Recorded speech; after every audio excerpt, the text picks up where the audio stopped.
We'll be coming from our theme from Mark 9.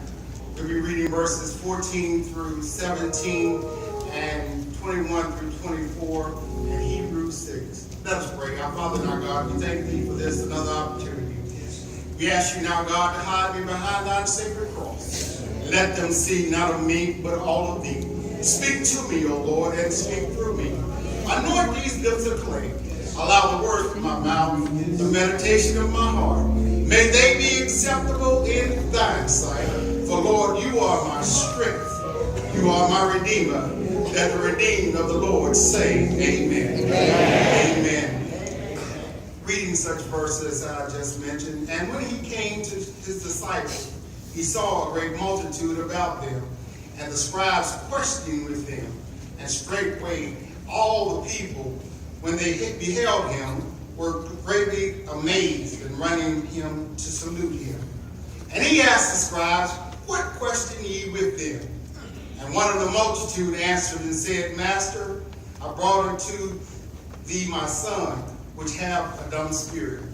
We're going to skip down to verse 21. And he asked his father, how long is it ago since this came up to him? And he said, of a child. And oftentimes is casted into the fire and into the water to destroy him. But if thou can do anything, have compassion on us and help us. And Jesus said unto him, if thou canst believe, all things are possible to him that believeth. And straightway the child cried out and said with tears, Lord, I believe. Help thou my unbelief. Hebrews 11, verse 6, without faith it is impossible to please God. For he who comes to God must believe that he is God, and a rewarder of those who diligently seek him. For this time for us to share, look at your neighbor and say, neighbor, if you know that without faith, it's impossible to please God. What is your problem?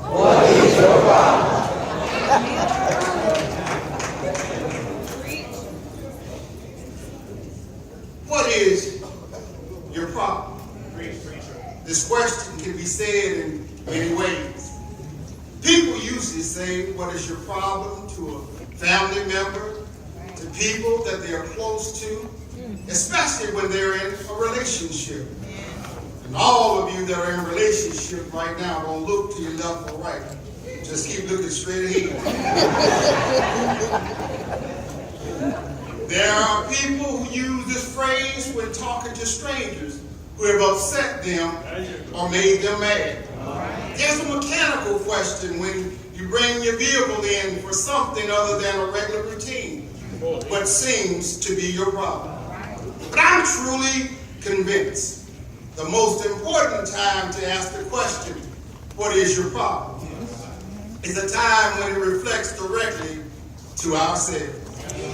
What is your problem when referring to oneself means that you are taking an inward reflection of you and where you are when it comes to time to own up to your own issues of life.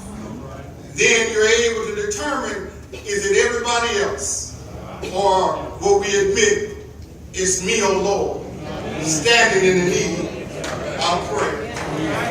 The problem is not politicians. The problem is not leadership.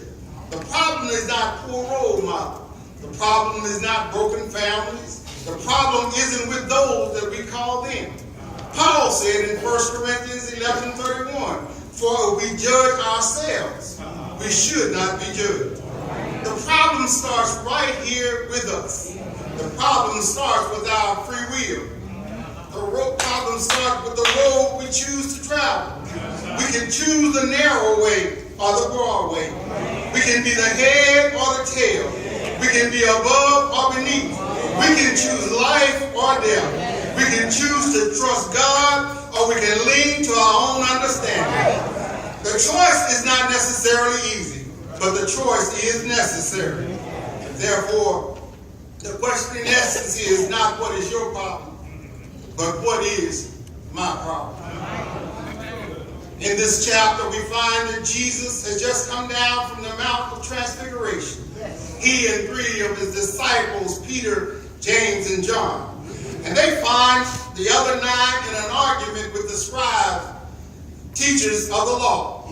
The people who were there watching the exchange were greatly amazed to see Jesus and wanted to greet him. And Jesus asked the teachers of the law what the argument was about.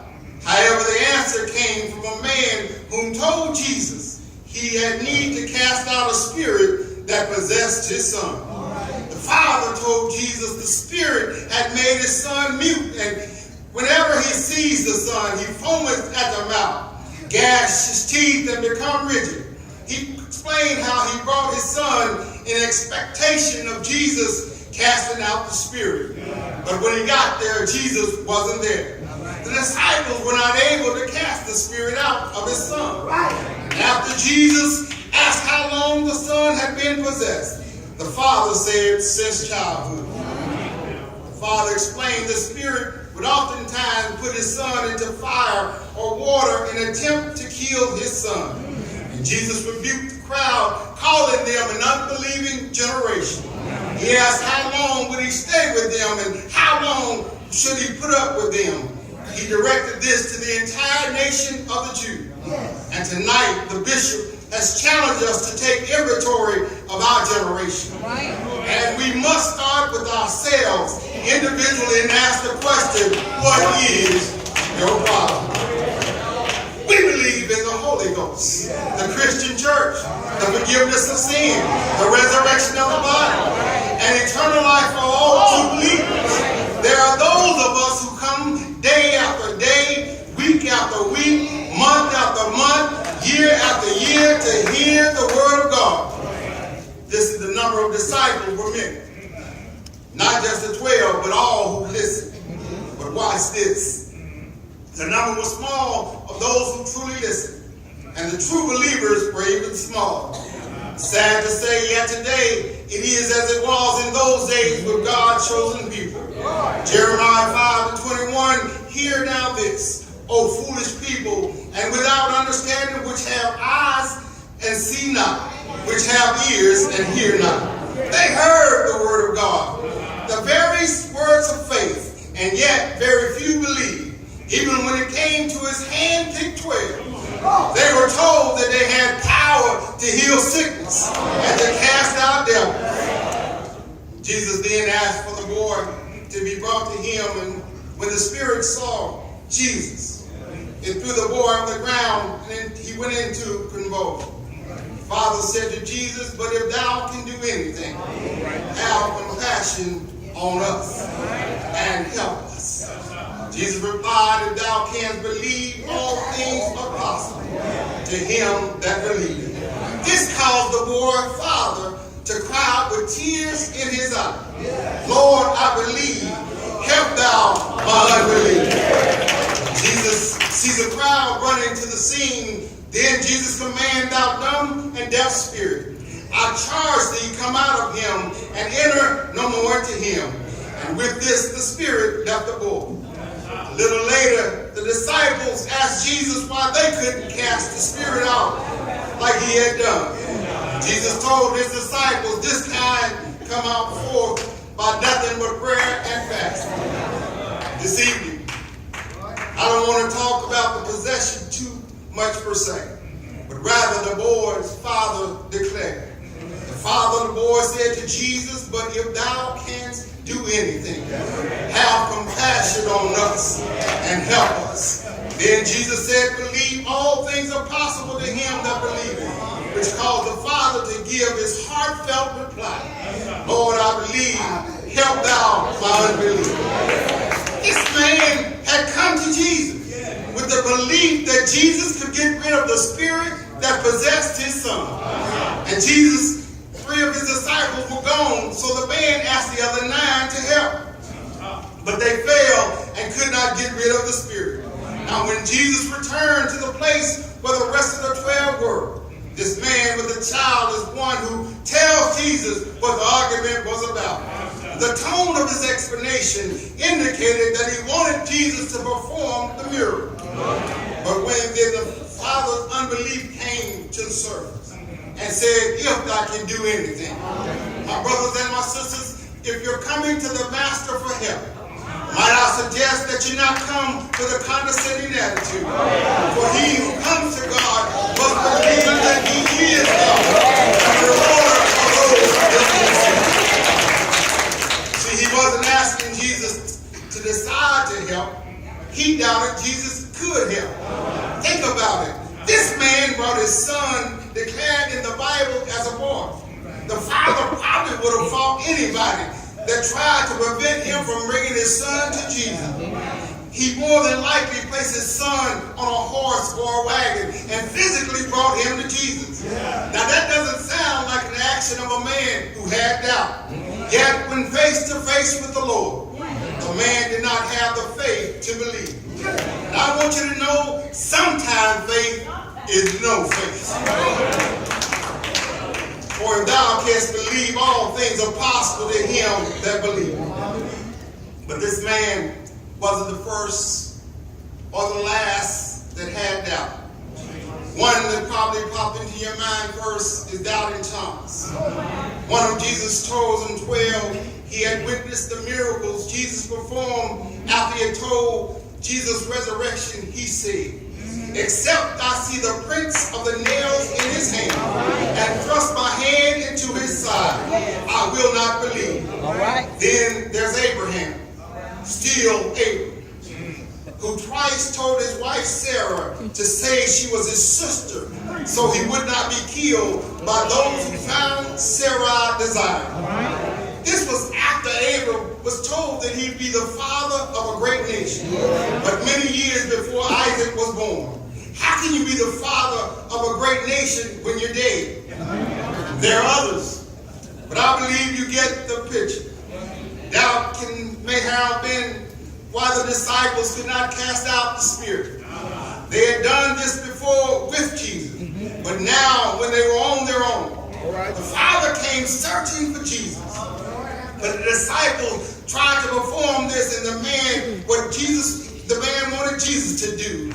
And because they failed, he may have thought that if it didn't work with them, it may not work if I try again.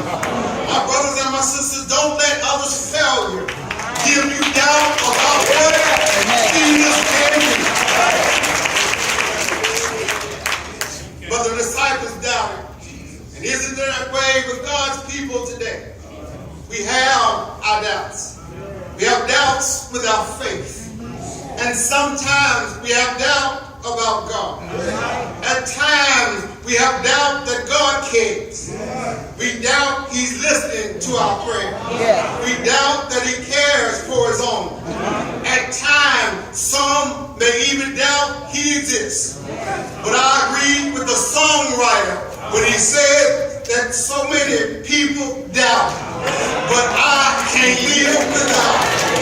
This doubt against God has played a part in all of us.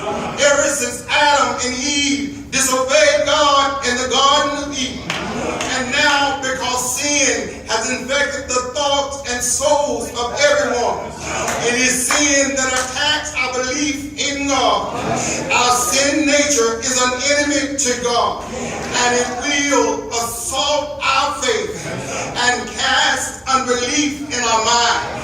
Jesus said unto him, and he's saying unto us, if thou can believe, all things are possible to him that believes. Jesus came to help us remove the fears and doubts of our lives. God wants us to truly believe in him, in his promises and his ways, because without